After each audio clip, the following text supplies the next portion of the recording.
জেলখানায় বসেও চোখে মুখে আনন্দের হাসি, চেয়ারে বসে আড্ডা দিচ্ছেন, কফিতে চুমুক দিচ্ছেন আরাম করে, হাতে আছে সিগারেটও। জেলখানায় হত্যা মামলায় গ্রেপ্তার হওয়া কন্নড় অভিনেতা দর্শন থুগুদীপার এমন আয়েশি জীবনের স্থির চিত্র ও ভিডিও ছড়িয়ে পড়েছে সামাজিক যোগাযোগ মাধ্যমে।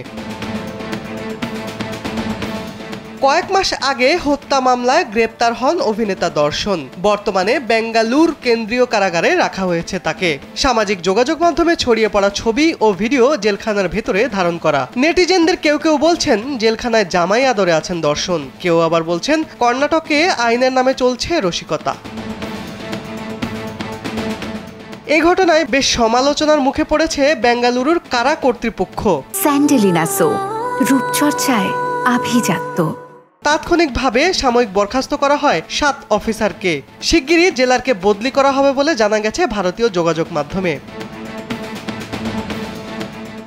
দ্য ফ্রি প্রেস জার্নালের খবরে জানা যায়, চিত্রদুর্গার বাসিন্দা রেণুকা স্বামীকে হত্যার অভিযোগে গ্রেপ্তার করা হয় অভিনেতা দর্শনকে। অভিযোগ রয়েছে দক্ষিণী অভিনেতা পবিত্রা গৌড়াকে অশ্লীল মেসেজ পাঠিয়েছেন রেণুকা। এতে ক্ষিপ্ত হয়ে তাকে মারধর করেন অভিনেতা দর্শন, তাতেই মারা যান রেণুকা।